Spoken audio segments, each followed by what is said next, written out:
Hi, it's Wasabi, welcome back to the channel.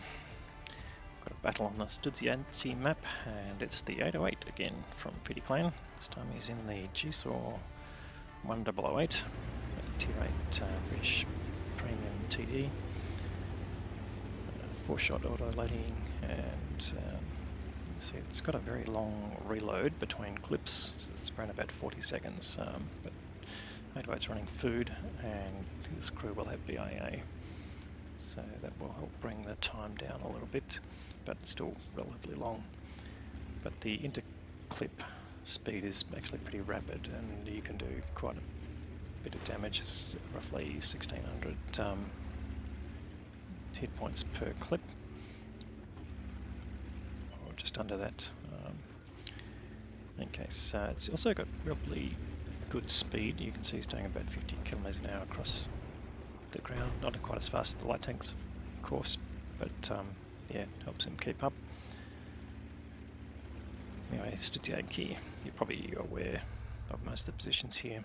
So he's just taking a position in this hill, and he's firing through the destructible fence line here to try and put hits on that T28. Just holds his last shot there. You can see he's not worried about the an outline, but puts his last shot in and gets damaged there. Now the team's lost 2 tanks fairly quickly. Now 3 tanks, so they're down a bit here, but can 808 carry this game? Well, let's watch and find out. He's picking up a little bit of assisting damage, and again just waiting for his clip to reload. He's got a mod that's showing what his reload time is, so I think it started off about 37 seconds, so he's got a little bit of advantage there in terms of any regular GSOR, but again, it's something you've just got to balance while you're reloading to try and stay safe. But you can see he's just popping up here to basically light tanks.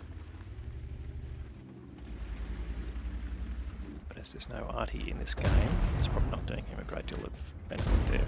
You know, he's managing to get shots into each of the 3 light tanks facing him, done damage to all of them.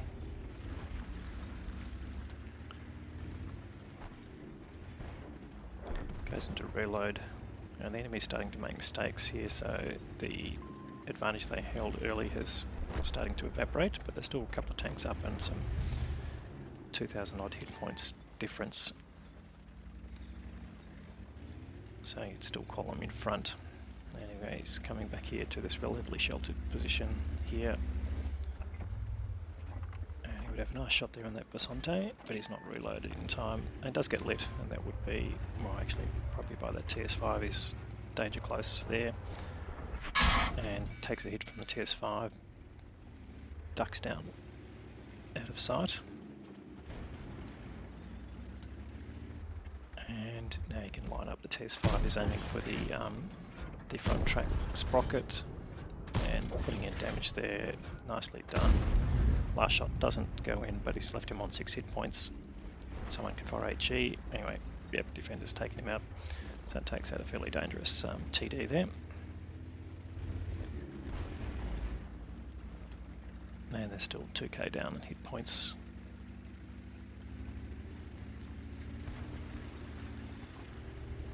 It's turning out to be a fairly even battle here, although they seem to have lost the other side of the map.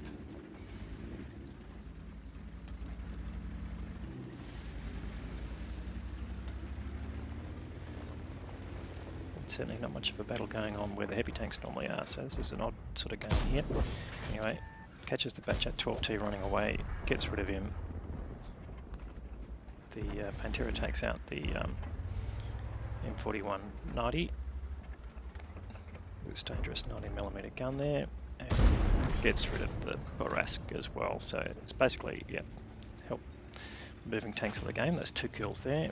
Bounces an incoming round. GSOR does have a reasonable slope on its front turret and can bounce around, so that's not completely surprising, but it's always welcome when it happens. Yeah, it gets lit up here, probably by the Basante. Comes up here to try and get a flanking move. He's not actually going to get up this slope, is he? No, not in this tank. He's not. So you'll have to come around and try and find another way to flank that Basante. Should be able to get up here. This is a well-known spot for coming up the ramp. And he's got the side and rear of the Basante. Puts him one nice shot. Second, third. Just notice how he's in sniper modus to aim in, but as soon as he fires, he's snapping out. So just a tip to newer players to keep your vision up and not focusing completely on the target while you're unloading your clip.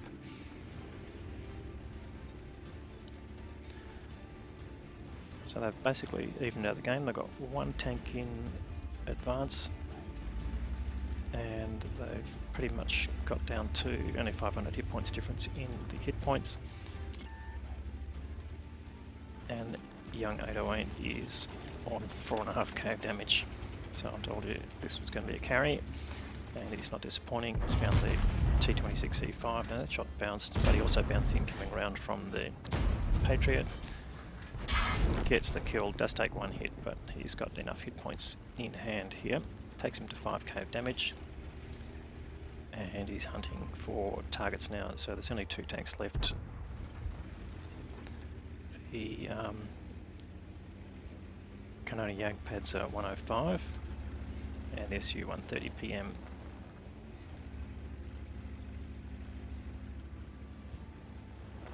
So using his mobility to cross the field.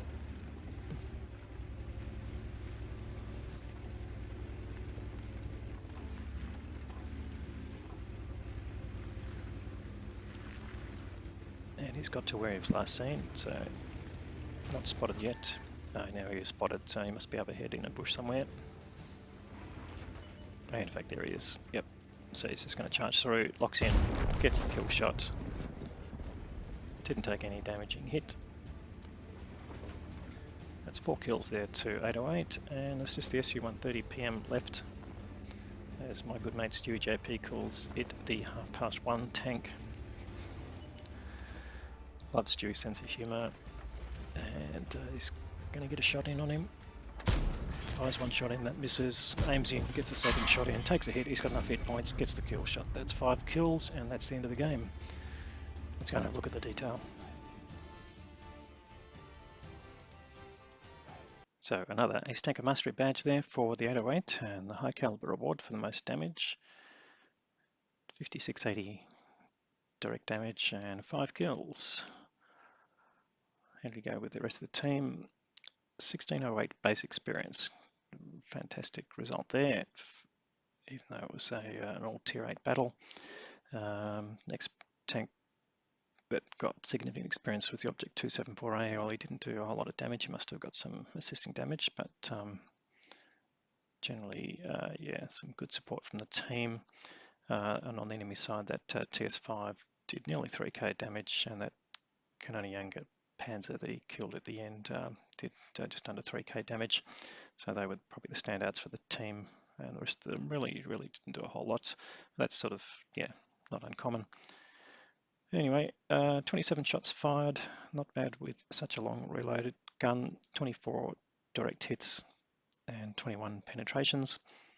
Got a very small amount of assisted damage, might have just been some tracking damage there. With some reserves bonus, he made over 200k credits, but ended up with a profit of 151, and that was from the ammunition and his resupply of his consumables, which is most likely the food that he was running.